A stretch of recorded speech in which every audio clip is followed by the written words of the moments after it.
There is a quiet moment, often overlooked, that arrives before every transformation, a moment so subtle that the ego dismisses it as insignificant, yet so powerful that the soul recognizes it instantly. It is the moment when life presents you with a challenge, and instead of asking, "Why is this happening to me?" something deeper within you whispers, "What is this here to teach me?" In that gentle shift of perception, your entire life begins to change. Not because the outer circumstances immediately rearrange themselves, but because you have stepped out of resistance and into alignment. And alignment, once entered, alters everything it touches. You see, what determines the quality of your life is never the event itself. The events are neutral. They carry no inherent meaning until the mind assigns one. A storm does not know it is destructive. It is simply being a storm. A closed door does not know it is disappointing. It is simply closed. Meaning is something you bring to life, moment by moment, thought by thought. And when you understand this, truly understand it, you realize that you are not a victim of what happens to you, but a participant in how it shapes you. This is not a denial of pain or difficulty. It is an elevation of consciousness beyond the idea that pain has authority over who you are. Challenges arrive not as punishments, but as invitations. They invite you to grow beyond the version of yourself that could only survive under perfect conditions. They invite you to remember that your strength was never meant to be tested only when life is easy. Just as a muscle grows by resistance, so does the spirit. Without resistance, there is stagnation. Without challenge, there is no expansion.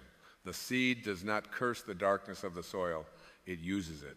It pushes against the weight above it, not knowing what awaits, yet trusting something innate, something ancient, something wise.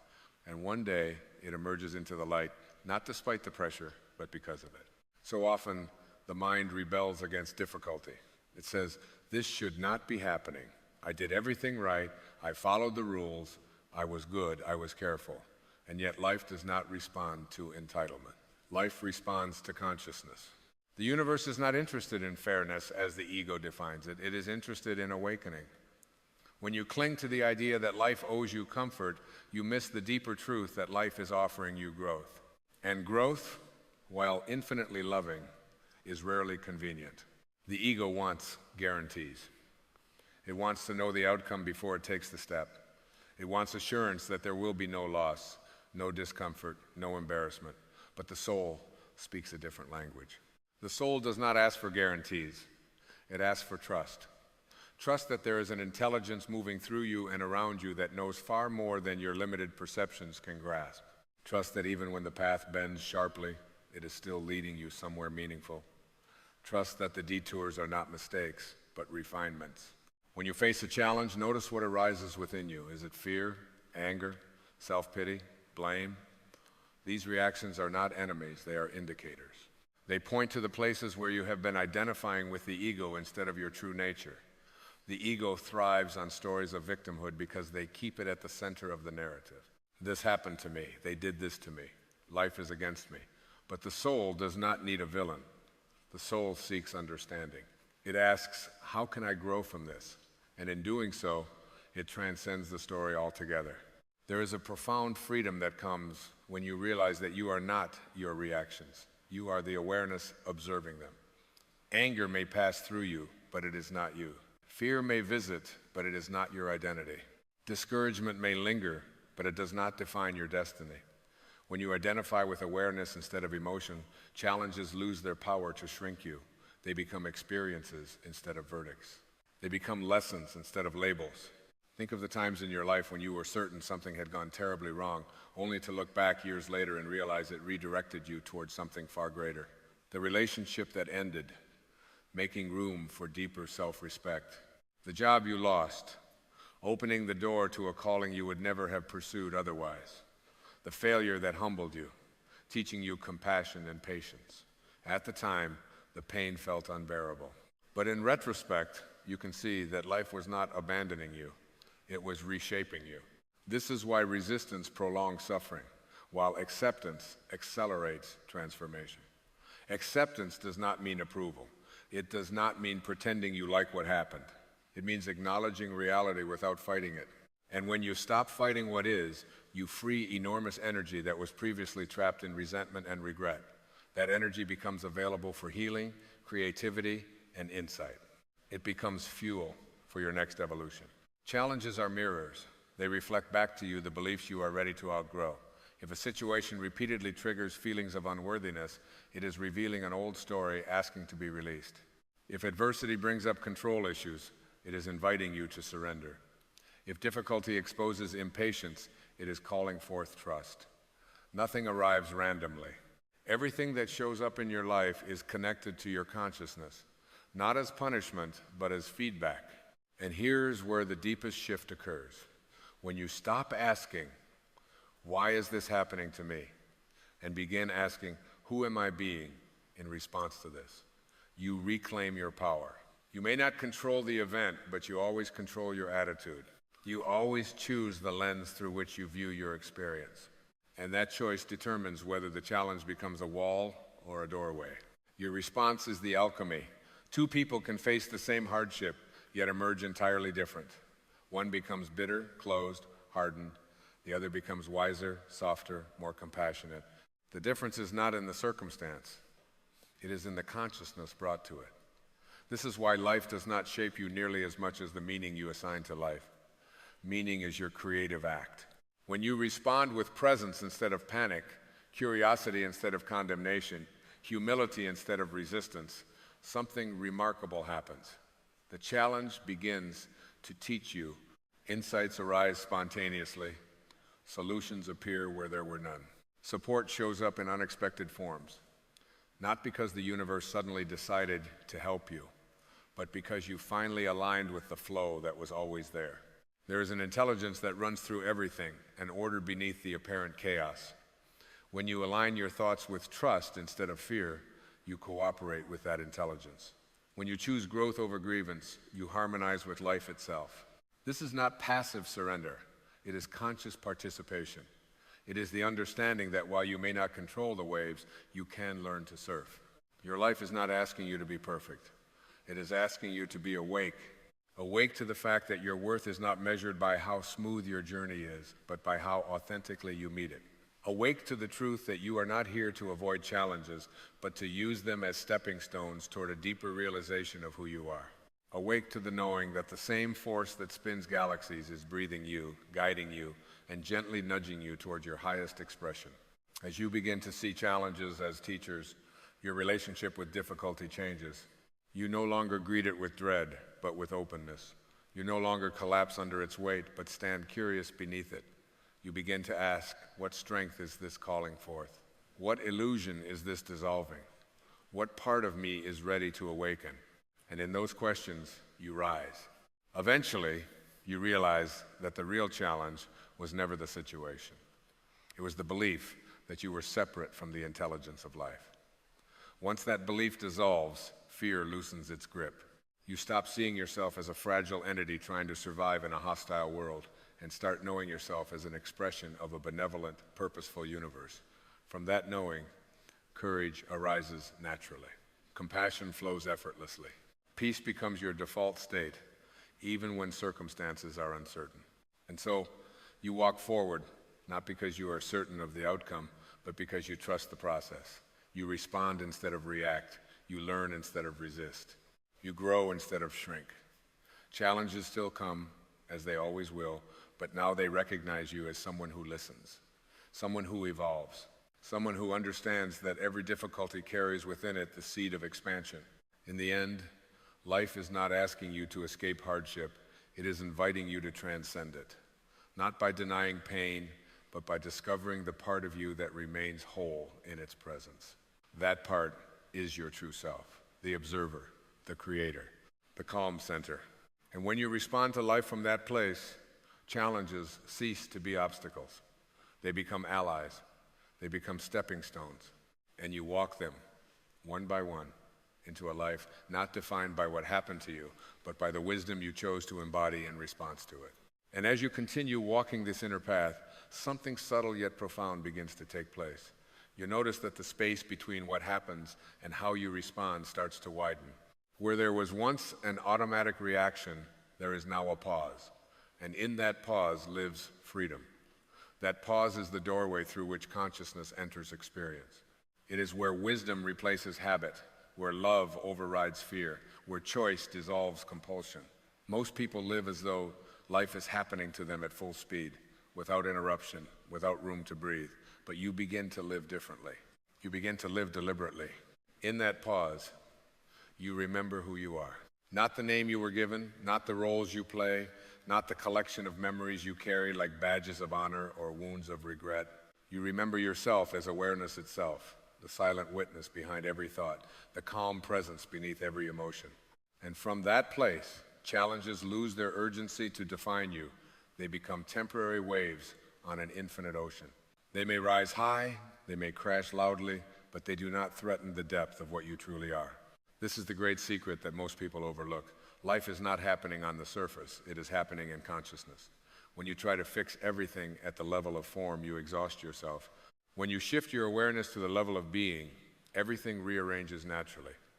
You stop trying to control outcomes and start aligning with intentions. You stop forcing answers and start listening for guidance. You stop asking life to cooperate with your fears and begin cooperating with life's wisdom. There will still be moments when the old patterns try to reclaim their territory. Moments when frustration arises, when doubt whispers that this path is too slow, too uncertain, too demanding. And in those moments, you do not judge yourself. You do not shame the fear away. You simply observe it, like clouds drifting across the sky of your awareness. You remind yourself that regression is not failure, it is feedback. It shows you where compassion is still needed, where patience must deepen, where trust is still learning to breathe. Each challenge you meet consciously strengthens your relationship with yourself. You begin to trust your inner guidance more than external validation. You realize that approval from the world is fleeting, but alignment with your soul is enduring. You stop chasing significance and start embodying meaning. You no longer ask, "Am I enough?" because you feel the quiet certainty that you always were, long before you tried to prove it. And something else happens. As you respond differently to life, life responds differently to you. Not because it is rewarding you, but because you are now perceiving opportunities that fear once blinded you to. When resentment dissolves, clarity emerges. When resistance fades, creativity flows. When you stop arguing with reality, reality reveals its generosity.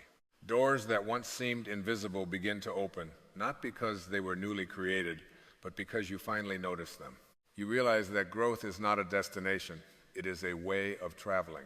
It is the willingness to remain open in the face of uncertainty, to stay curious in the presence of discomfort, to choose love even when fear presents compelling arguments.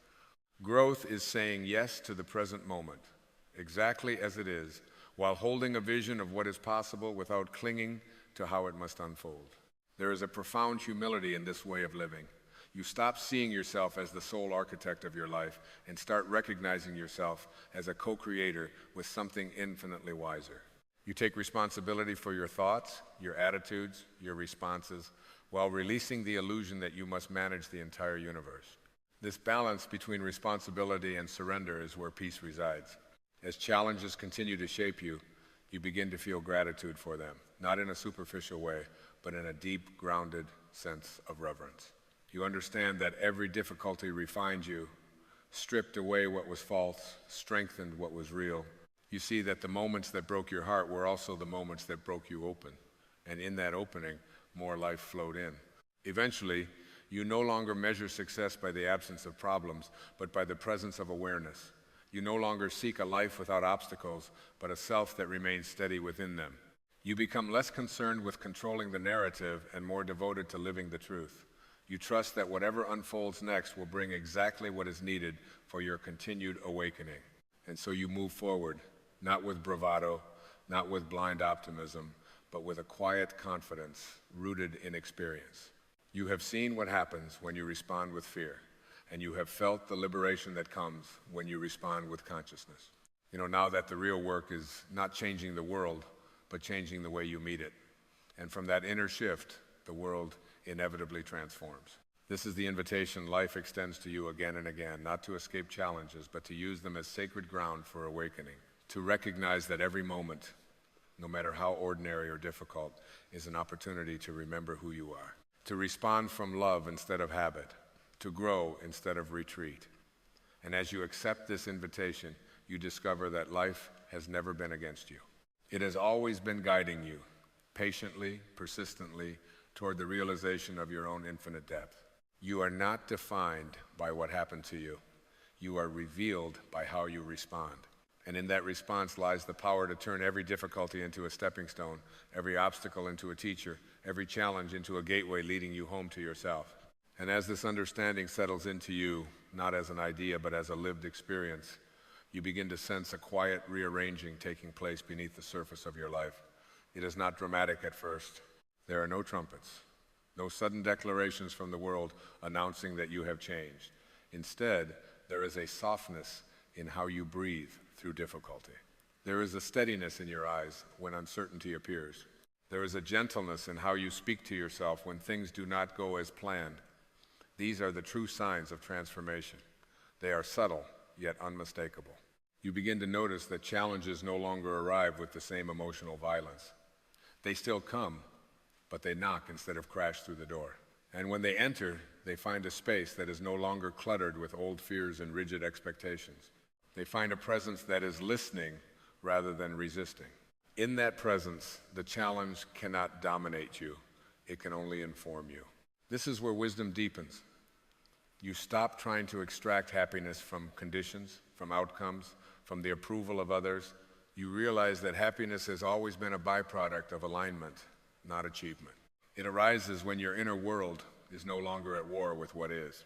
And paradoxically, when you stop demanding that life be different in order for you to be at peace, life begins to reflect that peace back to you in ways you never anticipated. There is a quiet courage that grows within you now. Not the loud courage that seeks recognition, but the steady courage that trusts itself in silence. It is the courage to stay present when you would rather escape. The courage to remain open when closing would feel safer. The courage to choose understanding over judgment again and again, even when old habits beckon you back into familiar reactions. This courage does not come from force, it comes from knowing. Knowing that you have met difficulty before and discovered that it did not destroy you, knowing that each time you responded with awareness, something inside you expanded. You start to see that the greatest challenge you were ever given was not the events of your life, but the invitation to wake up within them. To stop living unconsciously, driven by conditioned responses and inherited beliefs. To step out of the trance of fear and into the clarity of presence. And once you taste that clarity, even briefly, you cannot forget it. It becomes a compass. It guides you back to yourself whenever you drift. In moments of struggle, you now ask different questions. Not how do I get rid of this, but how do I meet this with integrity? Not what did I do wrong, but what is being asked of me now? These questions do not seek control. They invite cooperation. They align you with the deeper current of life that is always moving you toward wholeness. And there is a tenderness that emerges as well, a compassion for yourself that was absent when you believed you had to be flawless to be worthy. You forgive yourself for the times you reacted instead of responded. You understand that those moments were not failures, but stages of learning. You stop rehearsing old mistakes and start honoring the awareness that grew from them. In that forgiveness, the past loosens its grip. It no longer defines you, it informs you. Gradually, your identity shifts. You no longer see yourself as someone navigating a hostile world, constantly defending, proving, striving. You see yourself as an expression of life itself, moving through experiences designed to refine and reveal you. This shift changes everything. When life feels supportive instead of adversarial, your nervous system relaxes, your intuition sharpens, your heart opens. You listen more deeply, not just to others, but to the quiet guidance within. And then something extraordinary happens. You begin to trust life. Not because it has become predictable, but because you have become grounded. You trust that whatever arrives will bring with it the exact lesson needed for your next unfolding. You trust that even confusion has a purpose, even delay has intelligence, even loss carries a hidden instruction. This trust does not make you passive, it makes you present. It anchors you in the now, where all real power resides. You discover that the present moment is never the enemy, it is always the portal. When you stop dragging the past into it and stop projecting fear into the future, the present reveals its gifts. Even in difficulty, there is a clarity available. Even in pain, there is a stillness beneath it. And when you rest your attention there, you find that you are not broken. You were never broken. You were simply learning. As you continue to respond to life from this place, challenges begin to feel less like interruptions and more like conversations. Life speaks, and you listen. You respond thoughtfully, consciously, lovingly. You no longer rush to label experiences as good or bad. You allow them to unfold, trusting that their meaning will reveal itself in time. This patience is not resignation, it is wisdom matured.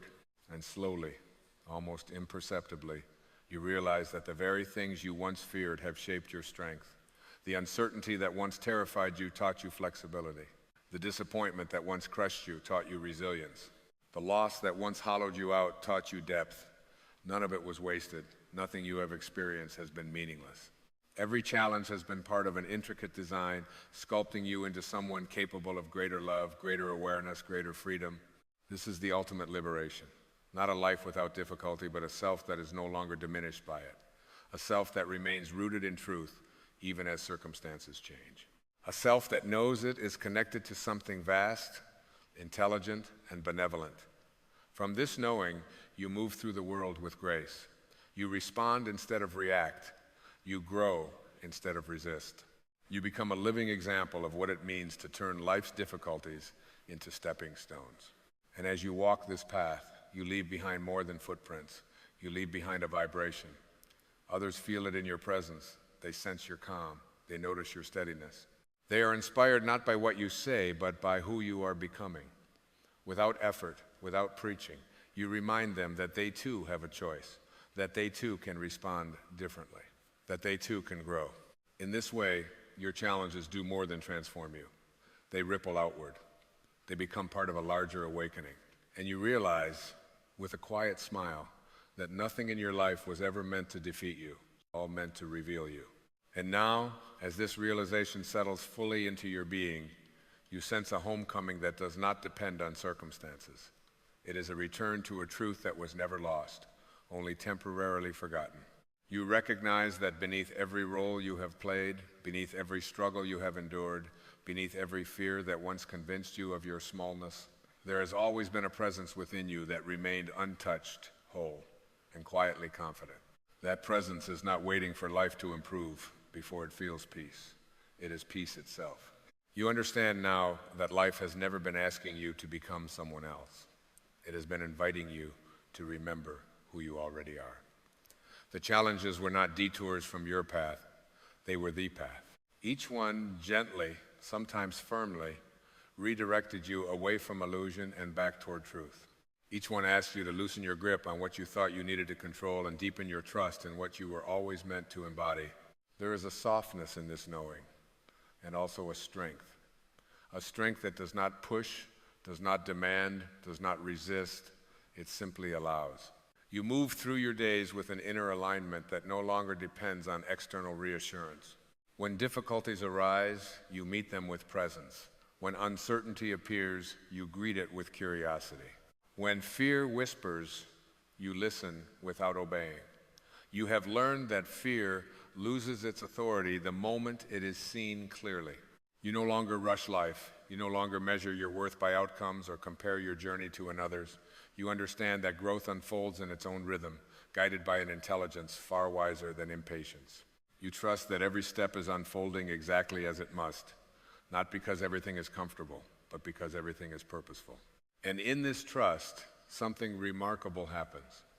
Gratitude begins to flow, not only for moments of joy, but for moments of challenge as well. You feel gratitude for the times you were stretched beyond what you thought you could bear, because they revealed a strength you did not know you possessed. You feel gratitude for the moments of loss, because they taught you what truly matters. You feel gratitude even for uncertainty, because it keeps you present, awake, alive. You see now that your life is not a problem to be solved, but a mystery to be lived. And mysteries are not meant to be rushed or controlled. They are meant to be experienced with wonder. Each breath becomes an invitation to be here. Each moment becomes an opportunity to choose love over fear, awareness over habit, growth over retreat. You carry this understanding gently, like a flame protected from the wind, not by force, but by care. And as you move forward, you do so with a quiet confidence, rooted not in certainty of outcomes, but in certainty of self. You know that no matter what arises, you will meet it consciously. You will respond rather than react. You will learn rather than resist. You will grow rather than shrink. And so life continues, unfolding as it always has. But now you walk within it awake to the truth that nothing outside of you has the power to define you. Awake to the knowing that every challenge is an invitation, every difficulty a doorway, every moment a chance to remember. You are not here to avoid life's storms. You are here to discover that you are the sky in which they pass. What determines your life has never been what happens to you. It has always been how you respond. And now, from this place of awareness, compassion, and trust, you respond with presence. You respond with love. You respond with the quiet certainty that everything you need to grow is already within you. And in that response, you unlock the secret you were always meant to remember, that life's challenges are not obstacles on your path. They are the stepping stones that lead you home.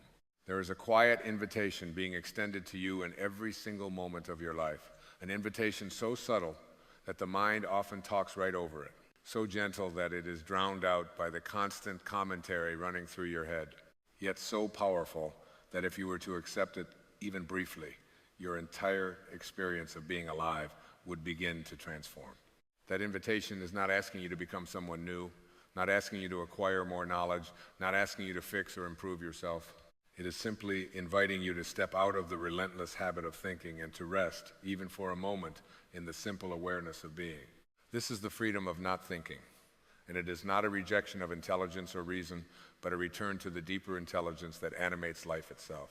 Most of us have been trained from the earliest days of our lives to believe that our thoughts are who we are. We say, "my thoughts," yet we live as though they own us.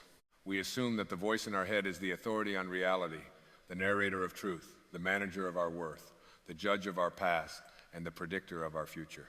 That voice wakes up with us in the morning and follows us to bed at night, commenting, comparing, worrying, replaying, rehearsing, analyzing, and judging. And because it has been there for so long, we mistake it for ourselves. But you are not that voice. You are the awareness that hears it. And the moment you begin to sense that distinction, even faintly, something profound begins to loosen inside you. Imagine standing on the bank of a river, watching the water flow past. Leaves drift by, branches float. Sometimes debris rushes through after a storm. You do not jump into the river to argue with the leaves or try to rearrange the water. You simply stand and observe. Thoughts are like that river. They flow continuously, shaped by conditioning, memory, culture, fear, and habit.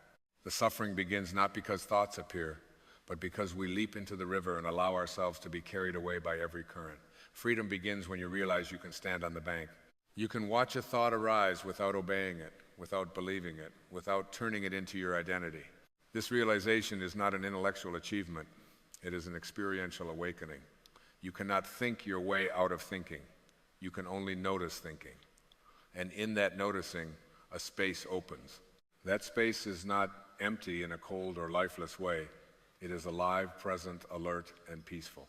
It is the same space you experience when you are moved by a beautiful sunset and for a brief moment, the mind goes quiet. It is the same space you touch when you are deeply in love, or when you hold a newborn child, or when you are absorbed in music so completely that there is no past or future, only this. In those moments, you are not thinking about life, you are living it. The mind will immediately protest this idea. It will say, "But I need to think. Thinking keeps me safe. Thinking helps me plan, achieve, survive." And the mind is not wrong in its proper role. Thinking is a wonderful tool, but a tool is meant to be used, not worshipped. A hammer is useful for building a house, but you would not carry it around all day and insist on holding it while you sleep. The problem is not thinking itself. The problem is compulsive, unconscious thinking, the kind that runs automatically, fueled by fear and habit long after it has stopped being useful. That kind of thinking does not protect you, it exhausts you.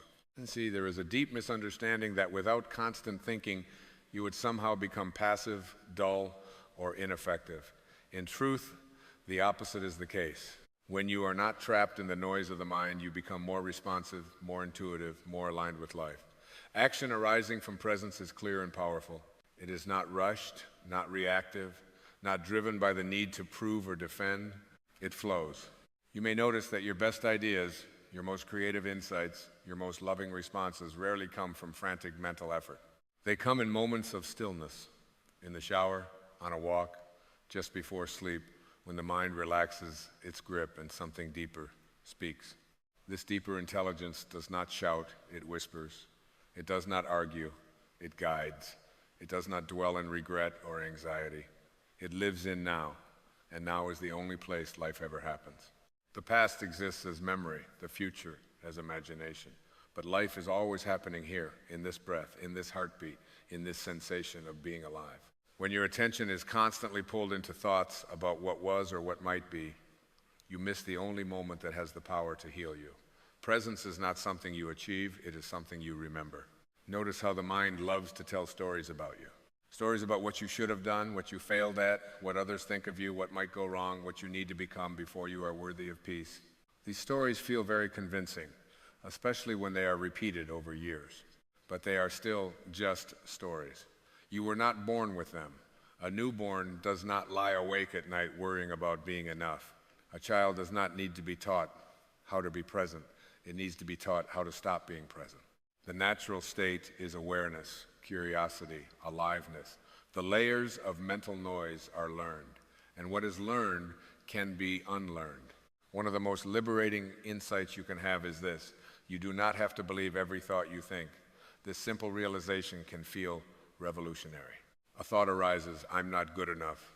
I always mess things up. Something bad is going to happen. Instead of following it, feeding it, defending it, you pause and notice it. You see it as an event in consciousness, not a command. And in that pause, the thought begins to lose its power. It is like a cloud passing through the sky. The sky does not panic when clouds appear. It does not chase them away. It remains vast, open, untouched. You are that sky. The ego, which is nothing more than identification with thought, thrives on constant activity. It needs problems to solve, enemies to fight, identities to defend. It defines itself through separation, me versus you, right versus wrong, success versus failure. When thinking slows down, the ego feels threatened because it cannot survive without its stories. That is why stillness can feel uncomfortable at first. The mind may rush in to fill the silence, to regain control, but if you stay gently present without forcing anything, a deeper peace begins to emerge. This peace is not dependent on circumstances. It does not require life to be a certain way. It is your natural state beneath the noise. You may notice that when you are not thinking, even briefly, there is a sense of ease in the body. The shoulders drop, the breath deepens. There is a subtle feeling of being held by something larger than your personal concerns. This is not imagination. It is alignment. Life itself is living you. The same intelligence that beats your heart, digests your food, and causes flowers to bloom does not need your mental supervision. When you stop interfering with constant thought, you allow that intelligence to move through you more freely. There is great healing in this. Much of what we call emotional pain is actually the mind replaying old stories and reacting to them as if they are happening now. The body responds to these thoughts with tension, stress, and fatigue. When you step out of thinking, even for a few moments, the nervous system begins to reset. You may find that old hurts soften, not because you analyze them, but because you stopped feeding them with attention. Awareness is the greatest healer because it brings you back to the present, where the past cannot survive. This does not mean you suppress thoughts or try to force the mind into silence. That would only create more struggle. The freedom of not thinking is not achieved through effort. It comes through gentle noticing, through curiosity, through allowing. When a thought arises, you can silently say, there is a thought. Not my thought, not me, just a thought. That small shift creates distance. And in that distance, freedom grows. As this awareness deepens, you may begin to sense that there is something sacred about simply being here. Walking becomes walking. Eating becomes eating. Listening becomes listening. Life loses some of its mental filters and regains its freshness. Colors seem brighter. Sounds feel clearer. Ordinary moments take on a quiet richness. This is not because the world has changed, but because you are no longer looking at it through the constant lens of thought. You are experiencing it directly. There is a profound humility in this state. You realize that you do not need to control everything. You do not need to have all the answers. You do not need to constantly define yourself. You can rest in not knowing. And in that not knowing, there is peace. The mind seeks certainty, but the soul is comfortable with mystery. When you stop thinking compulsively, you step into that mystery, not as something to be solved, but as something to be lived. You may still think. Thoughts will still come, but they will no longer dominate you. They will come and go, like visitors passing through a house that you no longer mistake for your identity. You will begin to sense that who you are is far larger than any description, any label, any story. You are the awareness in which all of this appears. And awareness itself is free. This is the freedom of not thinking. It is not an escape from life, but an entrance into it. It is not about becoming blank or detached, but about becoming fully present. It is the realization that peace is not something you find at the end of a long journey of self-improvement. It is what remains when you stop arguing with the present moment. Right here, right now, beneath the stream of thoughts, there is a stillness that has been waiting for you all along. And the moment you notice it, even for a breath, you remember something essential.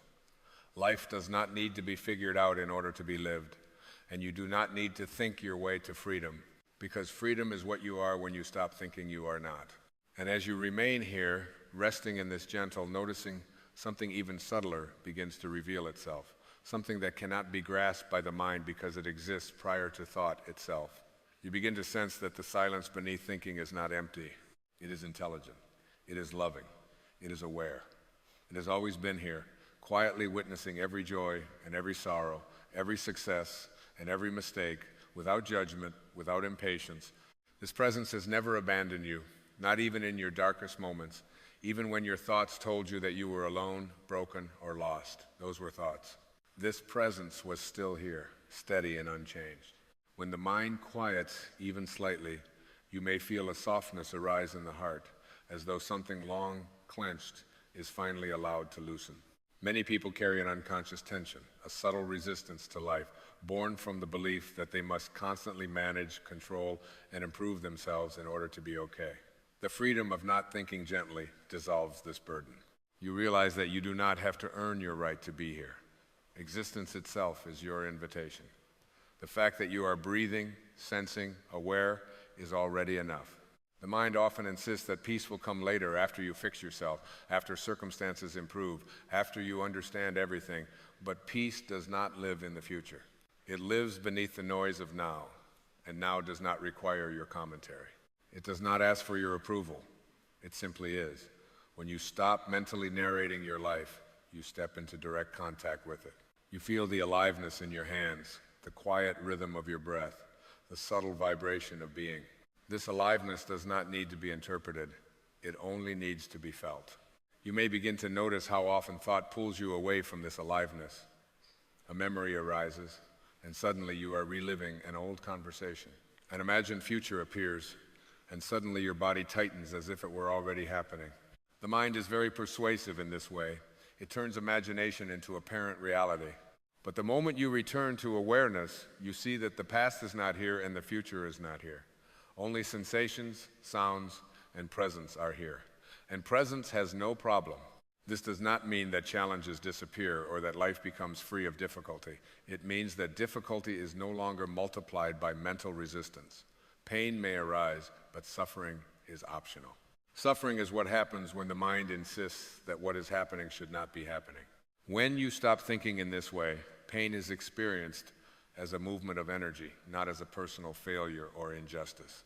It passes more quickly because it is not fed by story. There is a profound compassion that grows from this understanding, both for yourself and for others. When you see how much of your own struggle was created by unconscious thinking, you begin to recognize the same pattern in everyone around you. You see that people are not cruel or unkind because they are bad, but because they are identified with their thoughts, trapped in fear-based narratives that they mistake for truth. This realization softens the heart. Judgment relaxes. Forgiveness becomes natural, not as a moral obligation, but as a recognition that everyone is doing the best they can from their current level of awareness. In moments of deep presence, you may sense a connection to something universal, something that extends far beyond your personal story. The boundaries between me and life begin to blur. You realize that you are not a fragment struggling in a hostile world, but an expression of the same intelligence that moves the stars and grows the forests. This is not a belief to adopt, it is a truth to be felt. And it is felt not through thinking, but through stillness. The ego fears this realization because it threatens the illusion of separation. The ego wants to be special, defined, superior, or at least distinct, but awareness is inclusive. It does not divide life into opposing camps. It sees unity where the mind sees conflict. When you rest in awareness, you do not lose yourself. You lose the false self that was never truly you. What remains is more intimate, more authentic, more alive. You may notice that as thinking loosens its grip, gratitude arises spontaneously. Not gratitude for specific achievements or possessions, but a quiet appreciation for existence itself, for light, for breath, for the simple miracle of being conscious. This gratitude does not need a reason. It flows naturally from presence. And gratitude, in turn, deepens presence. It is a gentle, self-sustaining cycle. There is also a great simplicity here. Life becomes less about accumulation and more about appreciation, less about becoming and more about being.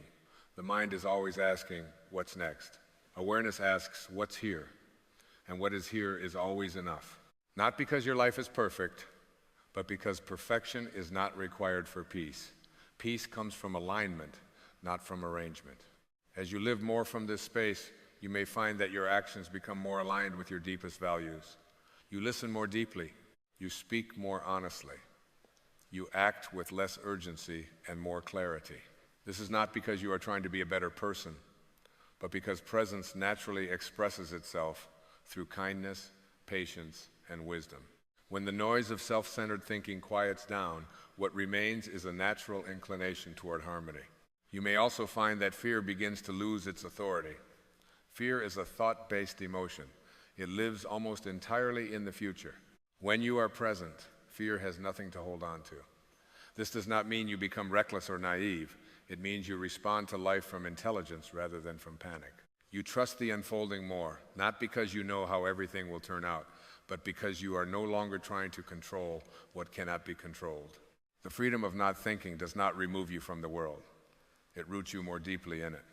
You still engage, still create, still love, still face challenges. But you do so without the constant inner resistance that drains so much energy. You move with life instead of against it. And in doing so, you discover a strength that is quiet, steady, and resilient. Perhaps the greatest gift of this freedom is the realization that nothing essential is missing from this moment. The mind may still argue otherwise. It may say you need more time, more money, more validation, more certainty, but awareness sees through this. It recognizes that the longing created by thought can never be satisfied by external conditions. Only presence satisfies, because presence reveals what was always whole. And so you return again and again, not as a practice to perfect, but as a remembering. You notice the breath, you feel the body, you listen to the sounds around you. You allow thoughts to come and go without following them. Each return is an act of kindness toward yourself. Each return is a quiet declaration of freedom. In this freedom, life becomes less of a problem to solve and more of a mystery to experience. You stop asking life to conform to your ideas and begin allowing it to surprise you. And in that openness, something miraculous happens. You realize that peace was never hiding in some distant future. It has been here all along, patiently waiting beneath the stream of thoughts, ready to be discovered the moment you stop trying to think your way into it and simply allow yourself to be. And as this realization settles more deeply, you may begin to notice something astonishingly gentle and profoundly reassuring. Life does not rush you. The urgency you once felt, the pressure to figure everything out right now, the sense that time was slipping through your fingers, was never coming from life itself. It was coming from thought. When thinking loosens, time softens, moments widen. There is space to breathe, to feel, to simply arrive where you already are. You are no longer chasing the next moment in order to escape this one. This moment becomes sufficient. In this sufficiency, a quiet trust begins to grow. Not blind optimism, not denial, but trust rooted in direct experience. You notice that when you are present, life supports you in ways the mind could never predict. Conversations unfold naturally. Solutions appear without strain. Opportunities emerge not because you forced them, but because you were receptive. This trust is not something you decide to have. It arises when you stop interfering with the natural flow of intelligence that has been guiding you since before you could think a single thought. You may recall times in your life when things seemed to fall into place effortlessly, when you were in the flow, when you felt guided, inspired, aligned. Those moments were not accidents. They were glimpses of what happens when thinking steps aside and allows being to lead. The tragedy is not that these moments are rare. The tragedy is that we learn to believe they were exceptions instead of recognizing them as our natural state. The mind is very clever at convincing you that its constant activity is necessary. It will say, if I don't worry, I won't be prepared. If I don't analyze, I'll make mistakes. If I don't judge, I'll be taken advantage of. But notice how often worry fails to prevent what it fears, how often overthinking creates confusion instead of clarity, how judgment separates you from others and from yourself. Presence, on the other hand, does not leave you unprotected. It leaves you responsive. And responsiveness is far more powerful than reaction. As you rest more frequently in this space of not thinking, you may begin to sense a subtle joy that is not tied to any particular circumstance. It is not excitement, which depends on novelty. It is not pleasure, which depends on stimulation. It is a quiet joy, a contentment that hums softly beneath experience, like a background music you had forgotten was playing. This joy is not dramatic. It does not announce itself. But once you notice it, you realize it has been there all along, waiting for the noise to die down. This joy comes from alignment with what is. When you stop arguing with the present moment, life stops feeling like a battle. You may still take action to change circumstances, but you do so without inner hostility. There is a difference between acting from resistance and acting from clarity. Resistance says this shouldn't be happening. Clarity says this is happening. What is the most loving, intelligent response now? The second question arises naturally when thinking relaxes and awareness leads. There is also a deep sense of intimacy that emerges in this state. You feel closer to people, not because you know more about them, but because you are more present with them. You listen without preparing your response. You look without labeling. You feel without needing to explain. This kind of presence is rare in a world addicted to distraction, and it is profoundly healing. When someone feels truly seen and heard, without judgment or agenda, something inside them relaxes. And the same is true for you. You may begin to see that love itself does not come from thinking. Love is a state of presence. The more you are trapped in thought, the more conditional love becomes based on expectations, roles, agreements, and fears. When you step out of thinking, love becomes simpler. It is no longer something you do, it is something you are. It flows naturally, without calculation, without effort. It is expressed in patience, in gentleness, in understanding, in the willingness to let others be as they are. There may still be moments when the mind pulls you back into old patterns. This is not a failure. It is part of the unfolding. Awareness does not demand perfection. It only asks for honesty. When you notice that you have been lost in thought, you do not scold yourself. You simply return. This return is the practice. This return is the path. And each return strengthens your familiarity with presence until it becomes less of a destination and more of a home. Over time, you may notice that your identity begins to shift. You no longer define yourself primarily by your past, your achievements, your roles, or your struggles. Those things may still be part of your story, but they no longer define your essence. You sense yourself as the awareness that has been here through all of it, unchanged by success or failure, untouched by praise or blame. This recognition brings a deep stability. You are less shaken by external events because you are no longer seeking yourself in them. In this stability, courage arises. Not the loud, forceful kind of courage that pushes against fear, but a quiet courage that comes from knowing you are more than any outcome. You are willing to be vulnerable. You are willing to be honest. You are willing to let go of what no longer serves you, even when the mind resists. This courage is not reckless, it is rooted. It comes from the understanding that you cannot lose what you truly are. As thinking quiets, the question, who am I, begins to dissolve, not because it has been answered conceptually, but because it is no longer needed. You know who you are by being. You are the space in which life unfolds. You are the stillness beneath movement. You are the awareness that allows experience to be experienced. This is not an idea to hold on to. It is a truth to rest in. And from this resting, life continues ordinary, beautiful, sometimes challenging, always alive. You still wake up in the morning. You still go about your day. You still encounter joy and sorrow. But there is a fundamental shift in how you meet these experiences. You meet them from presence, not from fear, from openness, not from resistance, from trust, not from control. This is the freedom of not thinking, not the absence of thought, but freedom from its tyranny. Freedom to experience life directly, without constant interpretation. Freedom to feel deeply, without being overwhelmed. Freedom to act wisely, without being driven by anxiety. Freedom to simply be here and now, as life expresses itself through you. And in this freedom, you may come to see that what you were searching for was never hidden. It was only obscured by noise. The moment you stop trying to grasp life with thought, life opens itself to you. Fresh, alive, unfiltered, just as it has always been.